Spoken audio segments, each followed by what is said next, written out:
We are shows what you know. We'll always watch TV. And if you think we can't, well, watch more and you'll see. That's why the people of the web believe in Jim from Las Vegas and Jacob from Sweden. Extra, extra, huge tragedy. Commander Waterford's baby girl still missing after dissident arson attack. Also missing 2 handmaids. Also missing popular Handmaid's Tale podcast vanishes into thin air. Where have they all gone? Where are they all going? All this and more in this issue of the Gilead Gazette. My name is Jacob Burrows. And I am Jim Scampoli. I was taken into the back of a van. I was brought out with my good friend Jacob Burrows to the hangman's noose. Luckily, it was all for naught because we were back here after a slight re-education to give you the Gilead Gazette.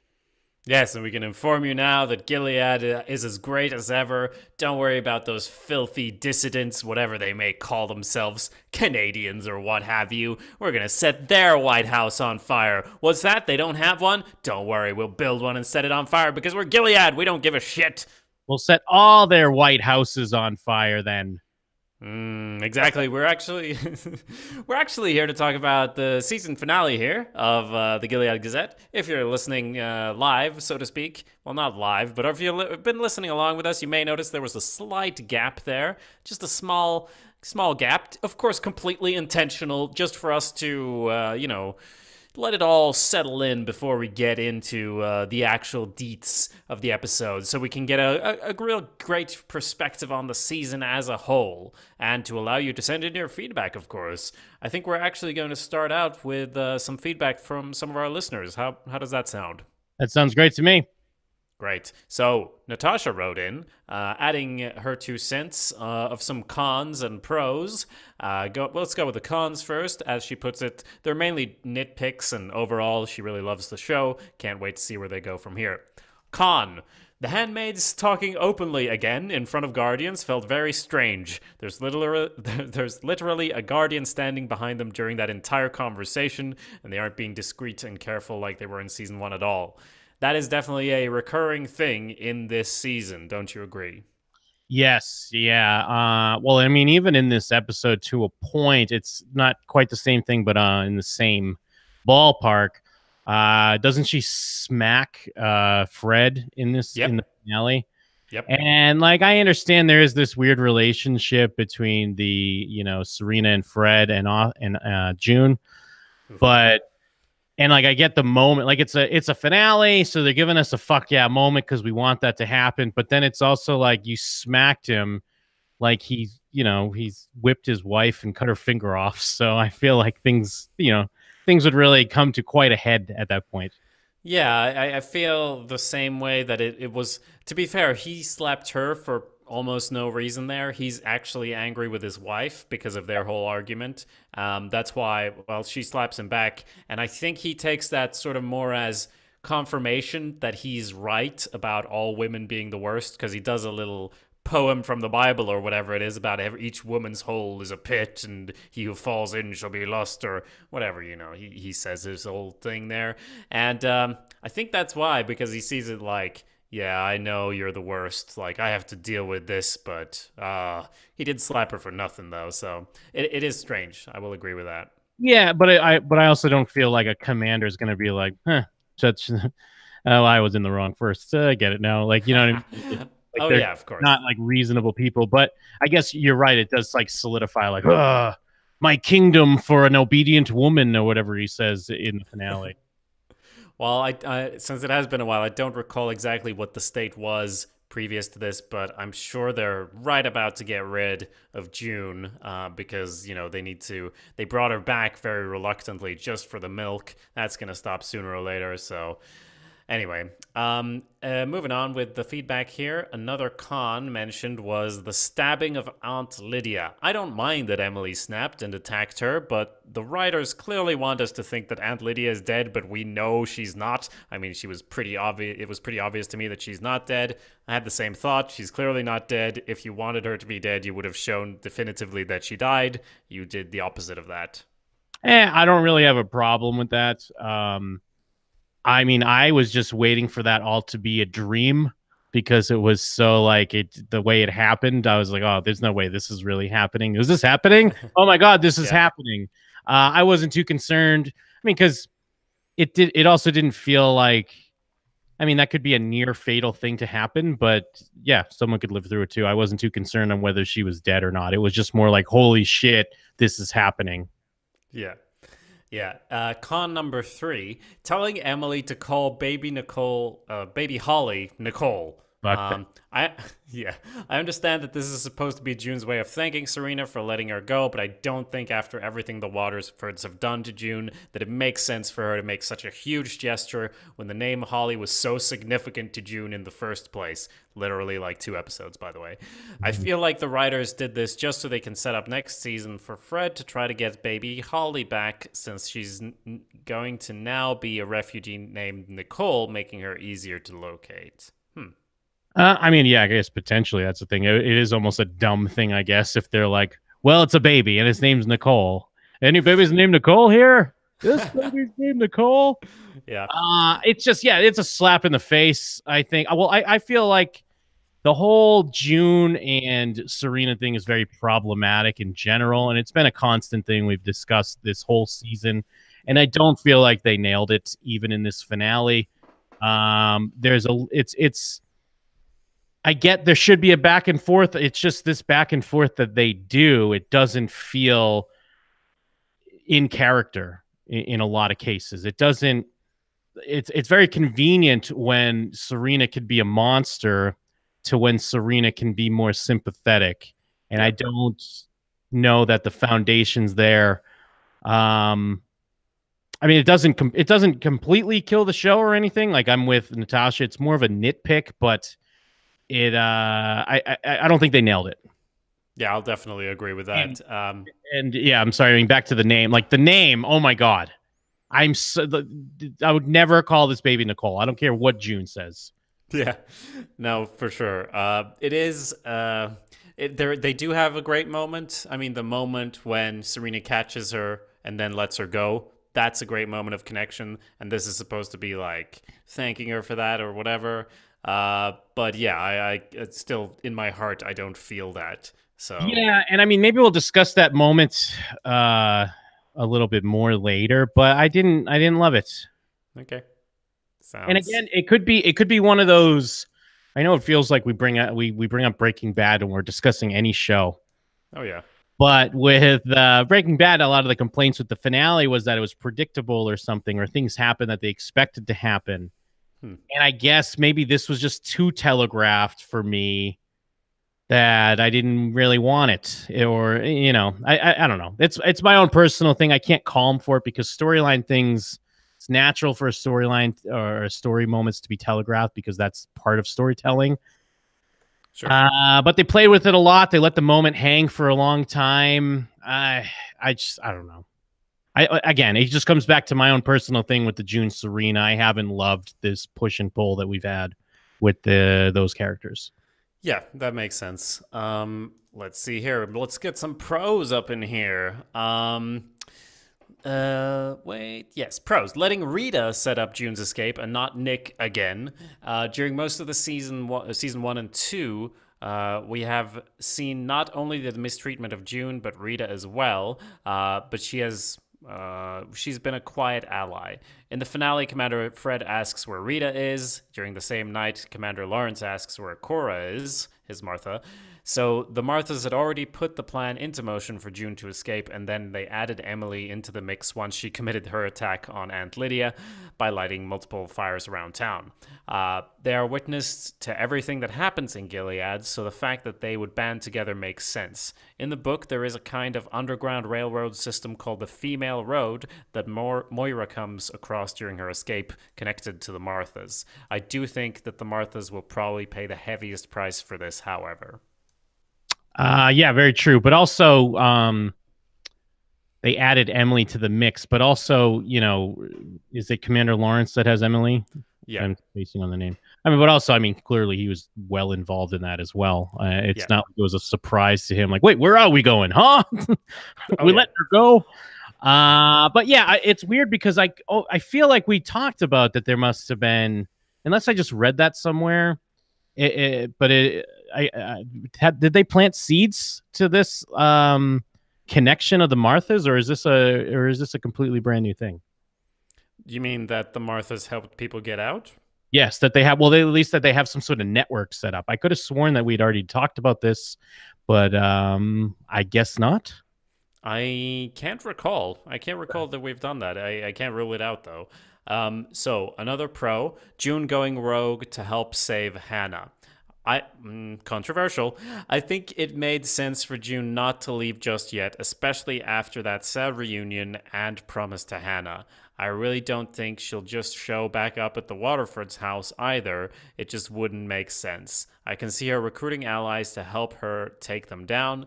It would have been a lot harder to do from Canada. Jim, thoughts? Oh my God. Like, don't even fucking get me started here. I'm like, yeah, you know what? It would be a lot hard. It'd be hard. It'd be hard to do from Canada. Don't get me wrong. You know where it'd be a lot fucking harder to do in the woods when you're eating bugs, like, hiding for your life. I'm not a big fan of this move. And this is obviously the big controversial. This is the thing to discuss. This is, smart work as far as leaving the discussion at the end of the season. Obviously, a nice cliffhanger to keep us hooked in, to see where they're going to go with this. But it's really hard to see the rationale in a way.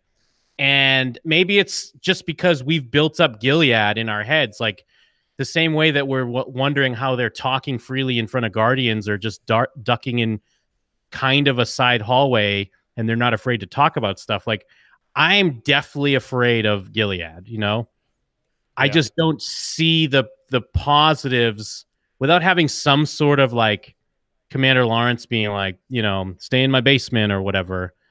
I don't see the upsides of staying. I understand the choice. I understand it's like, I'm not going to abandon Hannah. I've got baby. Holly is now safe. That's one of the main missions I had. And now I need to save Hannah. It just doesn't, like, she's literally just walking off in the darkness with nowhere to go. Like, a second after the camera, when the credits are rolling, if we're with June, she's like, oh shit, now what do I do?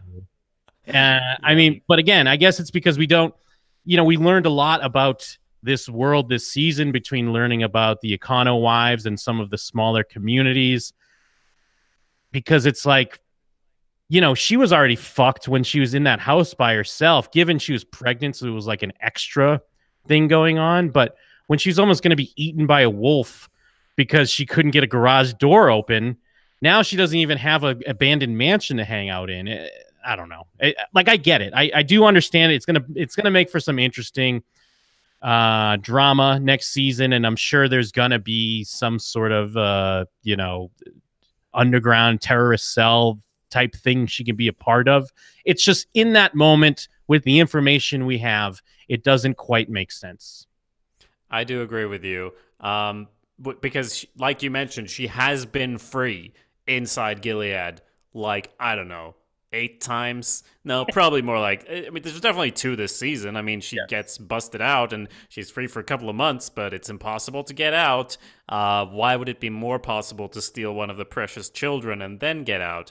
I don't care what's possible. She's my baby. I gotta do it. Okay, June. But like you mentioned, Jim, when she walks off, we have literally no reason to believe things will be okay. Literally just have, like, Commander Lawrence stay there and, like, have them have a short conversation or something, and then like, okay, we're going together, I'll help you. He wouldn't say that, maybe, but, I mean, and it would probably be weird, probably wouldn't be great. And also, it wouldn't be as good of an ending because there's the mystery, there's the intrigue. We're all talking about what's going to happen next.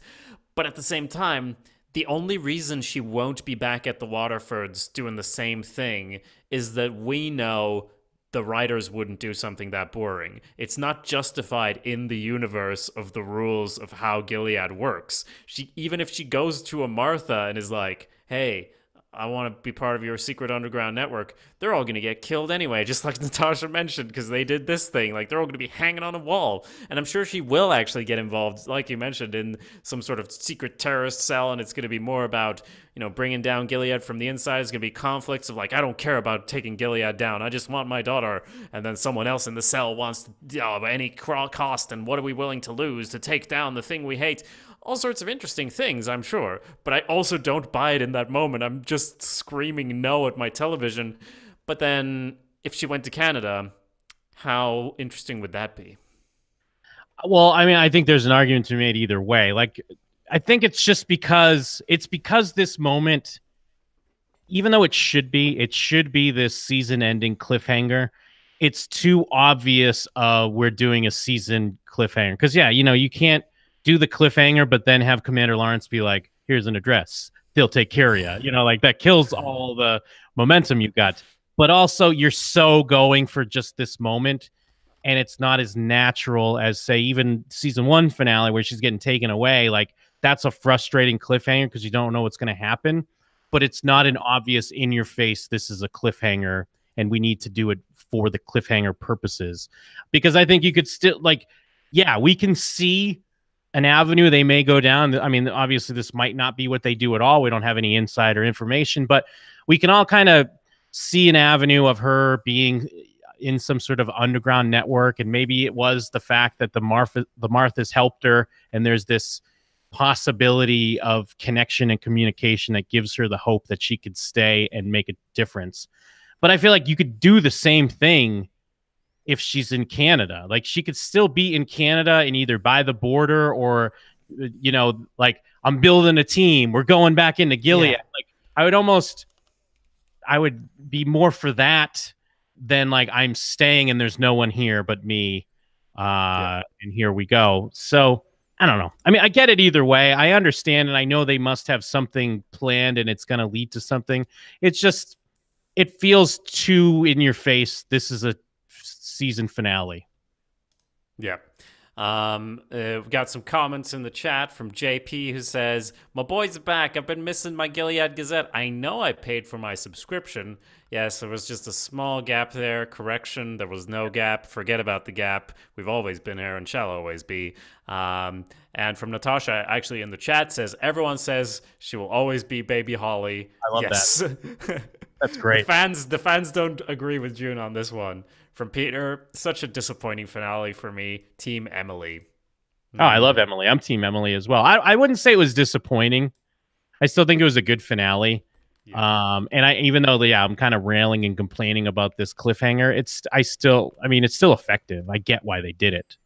Yeah, absolutely. So, final pro here from this email. Serena reaps the consequences of what she helped create. While I wish it had been her entire hand and not just the tip of her pinky, I like that she finally got to see where her and Gilead's ridiculous ideology could potentially lead her daughter. She's been living in such a delusional fantasy land, and it isn't until she sees Eden's death and loses her pinky that she understands what she's done. They are really trying to make a large character arc for Serena Joy, even if it's hard to process. It worked for me. Whereas Fred has turned out to be a real creepy villain all around, and escalating his power and position. It's being threatened there. So, yes, let's talk about Serena for a bit. I really felt like she went from 0 to 100 on this, proving that she's a Waterford through and through, because they're very dumb, actually, when you look at it. It doesn't make any sense that she would be this delusional. She's shown as a smart person, and she's supposed to be. Like, that's supposed to be part of the whole thing, that you can only like, in order to create this weird society where we oppress people, we kind of have to be a little bit smart. We can't just be the dummies. And she was one of those people. And instead, now she's trying to stage this suffragette movement and thinks for some reason that'll go down great. And this is after she did, this is after she forged the signature of Fred, and Fred punished her for it directly. Like, she did something that was for the best of the baby, and like, no, it's fine because I'm doing what's best. And Fred actually whipped her for that. And now it's not just Fred, it's all the commanders. There's no reason to think they would be remotely reasonable about this. So I'm just like, of course I have sympathy for her when this happens, but it is mitigated by the fact that she definitely should have understood where that would go. I agree. But I also do think it does play well to the idea of like, we could build this world to oppress people, but not me, of course. Like, of course, I can be a voice of logic and I can get through. Like, I do like that aspect of, you're kind of that, I guess, ignorant of the reality that you live in because you are, I guess, privileged. So you feel like you can have a voice, and it's just this small change. Let's just have this rational discussion where we can just do this small thing for us. We could teach them, we can read and write. Like, that's not a big deal. And then it's like, no, you idiot, do you see what you've built? Like, I do get that. But yeah, it's just been tough because they play fast and loose with Serena, and in a way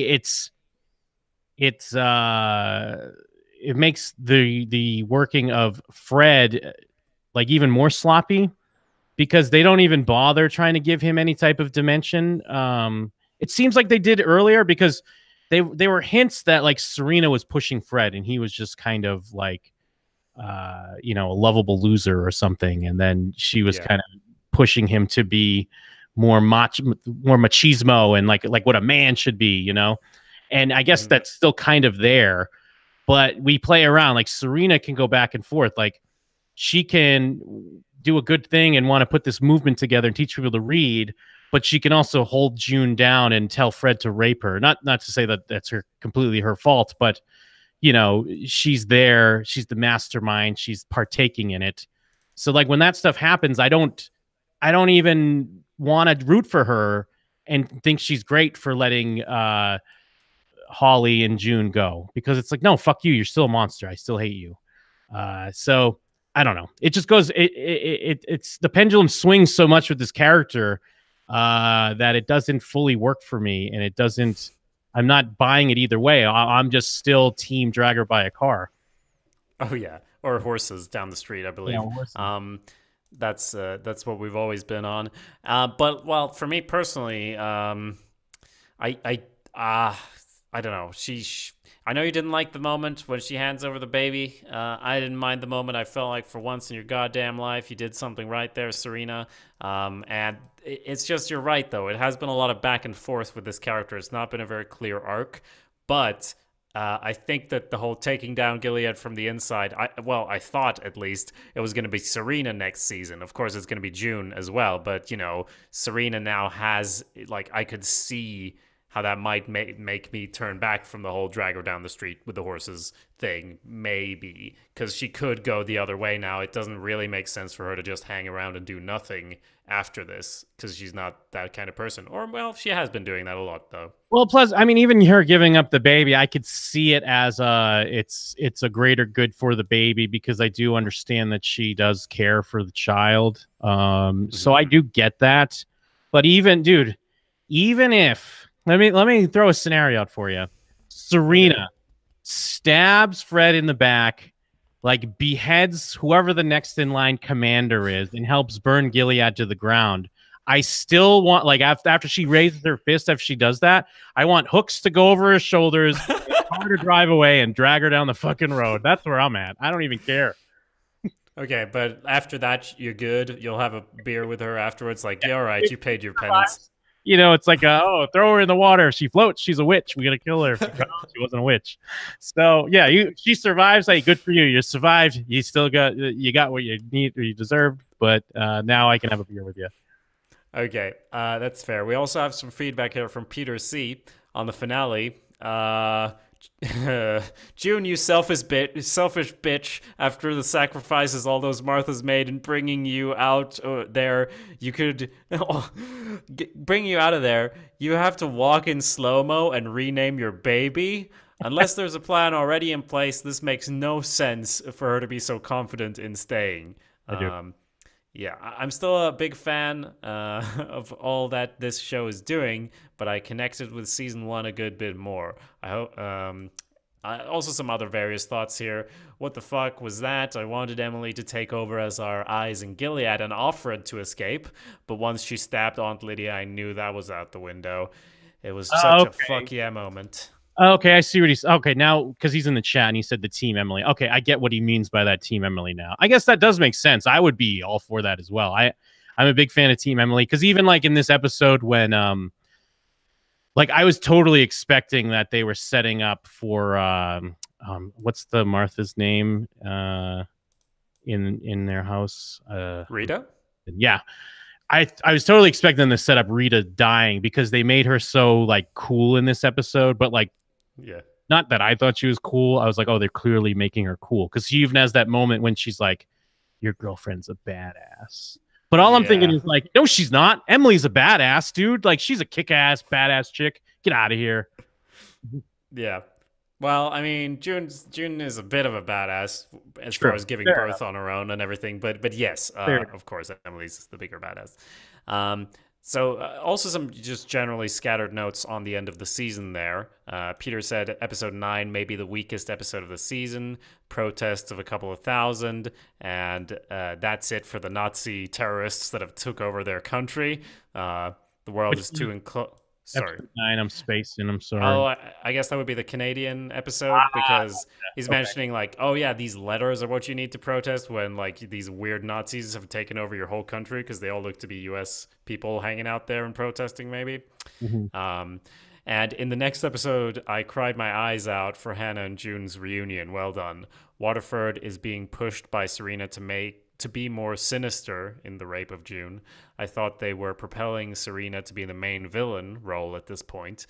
We are shown this when she concedes the prior demand that June had to meet with her daughter. The scene played out perfectly when they met. Agreed. Yeah, I agree.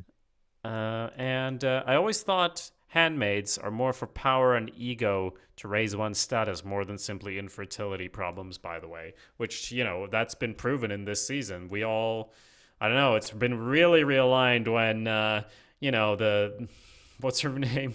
What was Nick's wife's name? I'm so sorry, everyone. Yeah. So when she actually had a sister too, and we get that in this finale episode of Waterford going like, you've truly been blessed with your 2 daughters.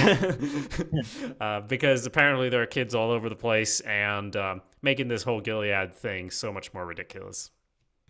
Yes. Yeah. I mean, yeah, the thing is with the Eden, like with Eden being so important by the end, I mean, it's kind of a swerve. It kind of makes sense, but it's also kind of not great in my opinion. Because you know, I mean, we talked about it a lot. I guess the swerve is because she was set up to be like, she was a problem. And even June says she's probably going to be a problem. And we're wondering when the other shoe's going to drop. But then she ends up being punished or, you know, executed, I should say.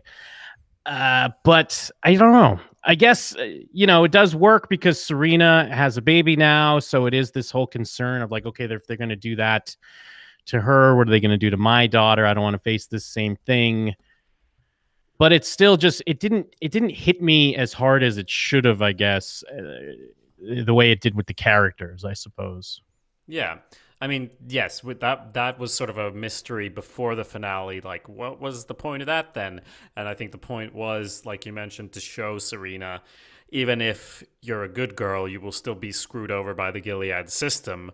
And so her thought is like, oh, I'll change the system. And then that goes to hell, sort of to motivate you and motivate her and show that even if you're pious, you'll fuck up. Because that's the start of the episode here when June comes in with the Bible written with notes. And, you know, June tries to say, like, how is this a sin? She's trying to be godly. And Serena says, no, my daughter will be pious and raised right. But it's clear that that's not really going to help because this system constrains all natural behavior. So she's going to get screwed over either way. Yeah, But yeah, it's a good back and forth because what it's like, how are you going to keep her safe? And it's like, I'll teach something about his word, and then she can't even read his word. Is yeah. like response. So yeah, that plays up pretty well. It does.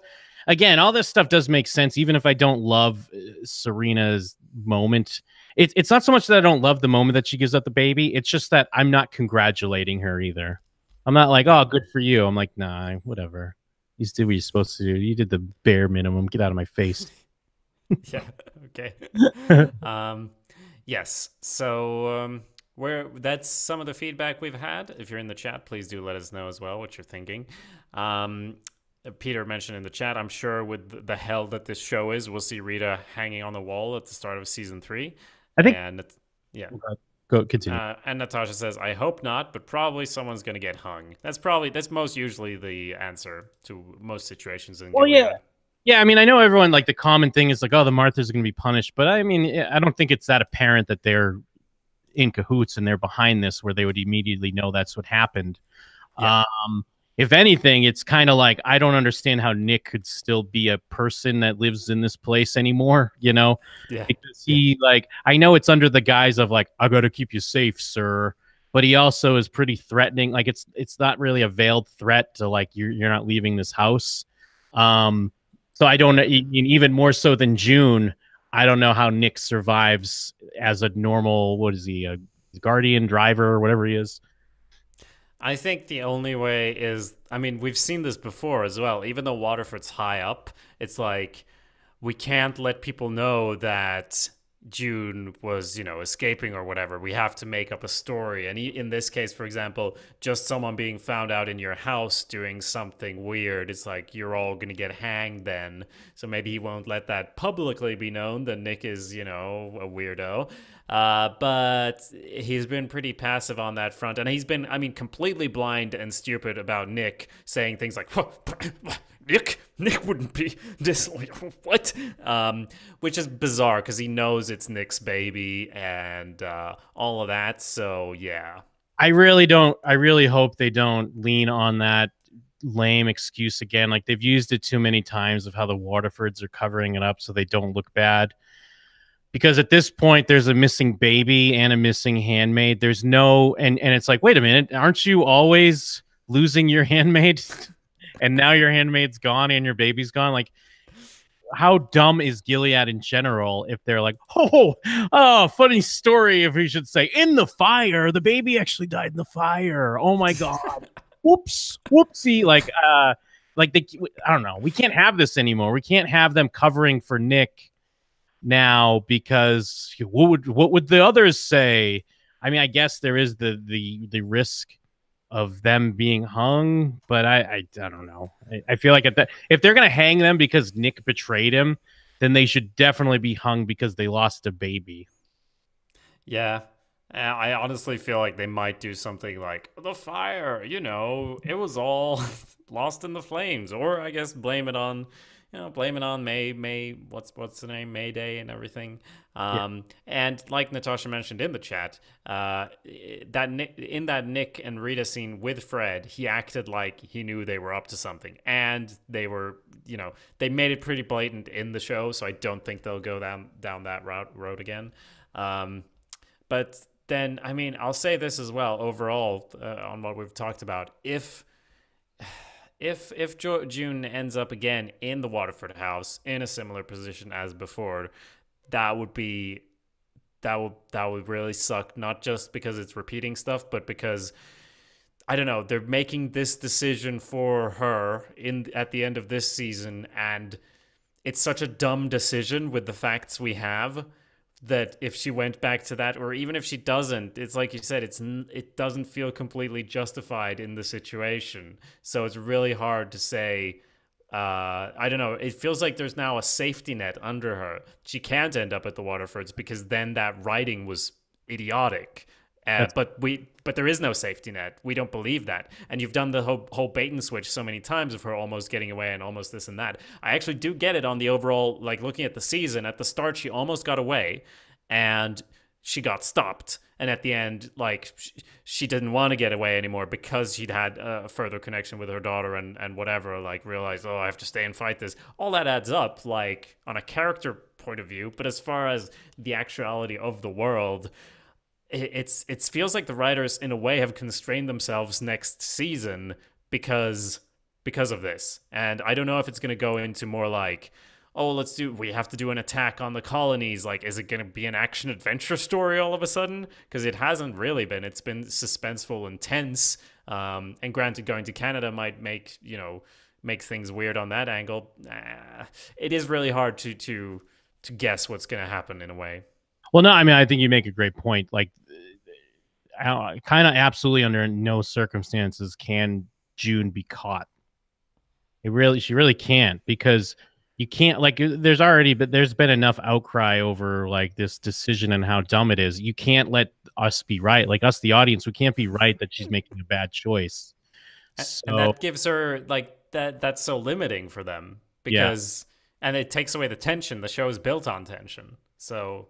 Yeah, that's an interesting point that I don't know if people have actually even brought up a lot around this decision for the end, because there's the clear, like, everyone's like, well, what's the plan? What is she doing? What about all the people that helped her?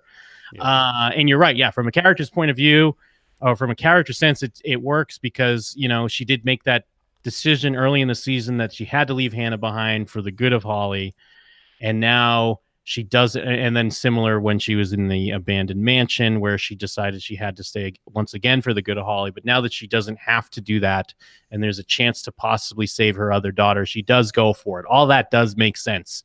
It's just situationally, like, just because you escape doesn't mean like there's no, like, you have just as much chance to save your other daughter either way, whether you go now and come back or whatever it is. It's just in this situation where it doesn't seem like there's any upside to staying, that's the tough pill to swallow. But I think you're right. Like, dude, if they just have her get caught in like the third episode and she's somehow back at the Waterfords and they made up an excuse, like, I don't know, everyone's eyes are going to fall out of their head from rolling their eyes so much at it. So it's like, it really can't happen. Yeah. And even like she wouldn't be there anyway. There's no, like, what is she going to do, make another baby for them? You lost that one. Like, there's a warranty on the babies. You get a new June baby. You wouldn't put them back with the Waterfords anyway, as far as what the society would think. But more importantly than that, if that happened, that's not going to happen. I don't think that's going to happen. I mean, just knowing that takes the air out of it. It could end up in the colonies. It can be a situation where maybe Serena, like, now the Waterfords are trying to help her and they're, unwittingly a part of Mayday. You could go down something like that. I don't love that idea. I'm just saying, I guess some of the stuff they can do. But yeah, I mean, I guess in the end, as far as TV, like the basically the culture around a TV show and making sure people come back to watch, this is frustrating, but I don't feel like it's frustrating enough that people would, it's not one of those like, fuck this show, I'm not going to watch it anymore. Oh, so no. It's mission accomplished on that end. But you're definitely going into dangerous territory on how this plays out, because if this plays out a certain way, then it could turn into like, oh, I'm not watching. All right, enough of this show, Yeah, because I get why you'd want to end it this way, because it is a good setup for season 2, but it's like you decided when you started writing the season that this is where we're going to end this season, and that, okay, some of the motivation didn't quite line up. We did a thing with Serena, whatever, that's fine. When she's staying, it's honestly a fine decision on most levels. It's just the actual practicality of it doesn't feel right. And whenever you make decisions like that, actually, we talked about this in our Sopranos podcast, Cut to Black. Check it out if you're interested in watching another great show. But if you just do things because they seem cool and don't really 100% follow along with what the character would do, that's dangerous territory. And I don't think they went completely with what is cool, because like we said, the character arc makes sense, but it is like a little bit, when she pulls up the hood and walks into the darkness, it's like, it's not just what the fuck, that's so cool, it's like, what Yeah. And dude, honestly, like, I got a flash of like, is she evil? Is she evil now? This is her plan all along. She loves Gilead. She doesn't want to leave. She loves, she's the next Serena. She takes Serena's spot. I saved the baby, but I love Gilead. Ha ha ha! I'll destroy Canada. What a twist!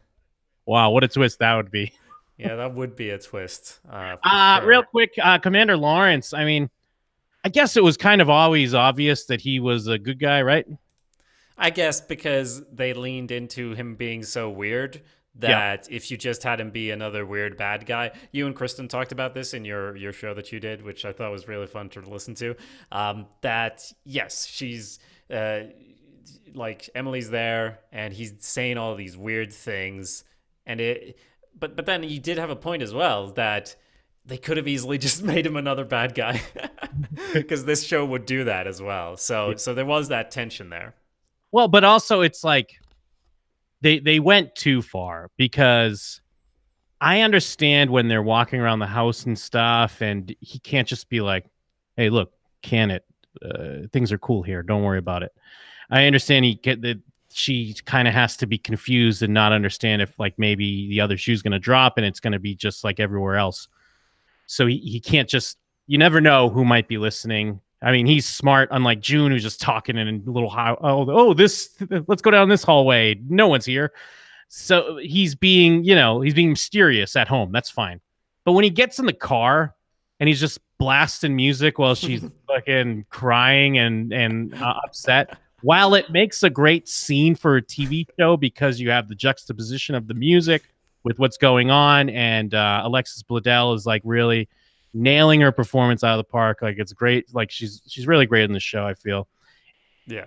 In the end, in hindsight, that makes no sense. At that point, why isn't he like, chill, we're getting out of here, baby, like let's go? Like, why is he still like, I guess maybe that's why he's not a good person, because he's a good person, but he still enjoys like, haha, maybe you think you're gonna die right now, but wait until you're not. I mean, they put a lot of effort into making him really weird, and even though he's good, he's still weird, I guess. So, that's interesting, I guess, as far as the character, that I'm just a big weirdo. Hey, I'm just going to send you off there, but my previous my previous handmaid I just murdered. Ha ha ha. Like, he could be like that. Because I'd say he probably wouldn't be a popular figure in Canada either, really. Sure. He's probably somewhere in the middle, chaotic neutral or something like that. So he's just like you said, like, why wouldn't he just say, chill out for like 1 minute? It's cool. Of course he doesn't. And he just talks about the music. So what a big weirdo. Well, because even at the point of like, even when they stop and Emily gets out and June's there, she's like, what the fuck is going on? Like, not even to the point when off screen he's doing like, hey, don't worry, we're not bringing you to your death, because of course she thinks she's being brought to her death because she just stabbed on Lydia. I understand him playing mysterious up until that point. Like, at that point, there's no reason for him to do that except for the audience, to keep kind of wondering what's going on. Yeah, I think his thing where he sits down and asks weird questions about her recovery from being brutally circumcised and all this stuff, that's all not him acting. That's him being the weird guy that he is. And I think he took it as, oh, it's going to be such a fun surprise when I don't murder you. So in a way I could justify it, but I totally get what you're saying. Because then he does step out and he's like, Godspeed. Like, oh my God, I'm such a serious, regular guy here. Here I am. I'm a great dude. Team Annie Lennox in the chat from JP. Thank you. Peter C in the chat. Nick makes me think he's just a bad actor. Miscast, or the writers write his character as a weirdo. I think we talked about that a little bit, of how his reaction to Eden was always like the worst. He always had the worst choices as far as what he should do around her. And I guess he's just supposed to be a smoldering, beefcake, I guess, Sure. That's how I always think of him. I don't think he's necessarily bad, but yeah, sometimes they have him play it bizarre. I mean, and that's some of the stuff they do. Like, again, that they do it big time with this Commander Lawrence here. And yeah, they'll do it sometimes with Nick just to play around, I guess, and make us guess what's going to happen, or, think that he's messing up and Eden's going to rat him out. Yeah, for sure. And they do get a little moment with the baby, all three of them, June and Nick and Holly. Yeah. They they have a moment there, which is nice because he he finally is about. I mean, he does help with the escape, even though it's mainly the Marthas. And it really did feel like he was very incompetent with their original escape plan. Didn't do a lot to help. It all went to shit. June had to handle it all herself. So well done, Nick, on that. And I also think he blew his cover with Fred. So it'll be. There's a lot of things that are like I'm really interested to see what happens here, which is, I guess, the main goal of a finale, and most of the issues are sort of nitpicks. I'd say the motivation behind her staying is, the largest one, obviously, and the baby, of course, but we just won't accept that, so that's fine. Yeah, I I mean, think go ahead. I'm sorry. I was just gonna say, in a way, I think she's gonna arrive, and Emily's gonna tell Moira like, "Oh, she's called Nicole," and Moira's gonna be like, "No, she's called Holly," because she's just gonna know. She's Yeah. just gonna know. She'll know. Well, and also, I mean, it feels like what now she's gonna run into her mom somewhere too, probably. I in my notes I did have like, they're getting out. There's Emily, and then I wrote, "No, you fucking dummy." Yeah, I wrote.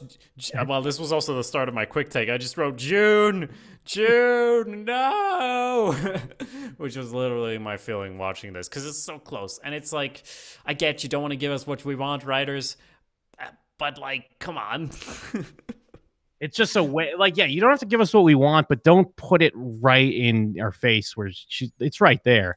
And it was it plays so nice with the finale of season 1 because it's like a similar truck, and it could have just ended with her now getting in the back of a truck again and sitting, but now she knows where she's going. So I'm like, oh, this is poetic. It's like it rhymes. But Yeah. no, she says no to that. I saw some criticism on. Then it cuts into burning down the house. Is that Talking Heads? I forget. Yeah. Whatever. But I like when I know it's like a bit on the nose, but I've liked how this show has always been kind of playful with the music, and it's kind of this weird, like it works, but it's also this weird meta, like, yeah, we get it, it's kind of obvious, but I don't know. I thought it was a fun way to kick out some jams as the season ends. Yeah, I like that as well. And now that you mention it, like, can you imagine that ending and then her saying to the camera, or well, in her head or whatever, like, I'm coming back or something like that. I'm coming back and I'm bringing the whole fucking army or whatever. Like, that would also be enough to spur us on into the next season. Like, holy shit, what's gonna happen? That would also be cool because we've broadened the world in this season. We used to be just with June in season 1. We actually have more characters knocking around in Gilead where you can make this work with June being out of it. And you know what? It would have made great sense actually for her to stay if the other option was logical, but the coolness of the moment of her pulling up the hood is totally undermined by me thinking like, this doesn't feel right, not just in my heart, but also in my brain, because I'm like, what are you gonna do then? And not in a way of like, oh, what are you gonna do? But like, what are you gonna do? Because this doesn't make any sense. Yeah, no, I completely agree. Because yeah, they go for that moment. We get another moment of June looking, through us, the audience, into the camera, and now it's a more like badass, angry, I'm ready to fight type look, but it's not. I know what they're going for, but it's just not hitting the heights that they want. Because I'm with you. I'm like, that's why my first thought is she's evil and she loves Gilead. It's not she's gonna burn down Gilead, like burning down the house is telling us. It's like, oh my god, she was with Gilead all along. It was a swerve. Well, that's why she didn't shoot the Waterfords when she had the chance. Because she did previously hold a weapon and she did have it on the Waterfords. And I'm not saying it didn't make sense in the situation. I'm just saying even then, with them in an empty house and you there, you didn't shoot them. So now you're going to just single-handedly take on all of Gilead and get your daughter back. And I feel like that's going to work just because you need to make this decision, not the dumb decision that it is. Agreed. Yeah. Okay. So I guess that's pretty much the episode. Do you have a lot of other notes on things in there? No, I mean, I like we didn't have to go beat by beat, but we pretty much hit all the major things going on, and of course, we kept going back to the choice at the end, as it should. That's what they want us to do. So we are doing what the writers want us to do. They want us talking about this show. So mission accomplished. Oh, mission accomplished indeed. And what are we going to talk about for the year plus until this show comes back? Surely, Jim, there will be more Gilead Gazette, but what will they do? Just waffle on about season 1 again? Jim, let me know. Well, I think we do want to keep this discussion going, want to keep this train a going. I'm sure a lot of you out there have read the book. We have not, but we do want to delve into the book a little bit. We will be back with another episode in due time. If you want to read along or check in, the first episode will discuss the first 5 chapters. Yes, the first 5 chapters of the book. That is, the first chapter is called Night, and we're going to read up until and including chapter 5 called Nap. It's not the thickest book ever, so we're not going to make any promises as far as when that episode comes out, because we are producing other podcasts, which you can find at showswhatyouknowshow.com. But we do want to keep this going, so we're going to have a bit of a Gilead Gazette book club. Please read chapters 1 to 5 if you want to read along with us, or if you've already read it, maybe time for a reread to reflect on what they're doing here in the new material of season 2. Yeah, it'd be kind of interesting. I'm interested to see, especially like Natasha mentioned in her email, there's a few things they touch on in the book that it seems like they pull these little things for the show and expand upon them when they get chances to open up the world. So I'll be interested in that, and maybe it'll give us kind of a hint on stuff they want to touch on as they go into season 3. And I'd like to eventually, after that, maybe we'll take a peek at the old movie that they put out in the 80s. See how that measures up. So, I mean, obviously we're not going to be going every week, but stay on the feed because we'll be checking in from time to time to give you your Handmaid's fix. And as we gear up for the long wait for season 3. Absolutely. And like I already mentioned, we do other podcasts. One that isn't actually out yet, but that will be out soon, that I'd like to give a special recommendation here on the feed. It's called Blank Meets Blank. That's one big project we've got coming up that I'd like you to look up. Just, okay, so you wouldn't be able to find it right now, but it will be on showswhatyouknow.com. In this one, we actually draw random words from a hat, and we mash it up, and we sort of create our own television show out of these disparate ingredients. So if you think we've had interesting thoughts on The Handmaid's Tale, just wait until we try to write a show ourselves, and you can just see why we talk about TV and not actually make it. Not yet, though. We're getting there. We're going to get there, and this podcast is going to help us. So once again, that's Blank Meets Blank. Yes. Wow. I don't even, what is, oh, I do remember now what we say. Oh, Jim, the illusion. You're breaking it. But anyway, what were you going to say to Jim? Well, there's only one thing left to be said. And I mean, who could ever forget? But stop the presses.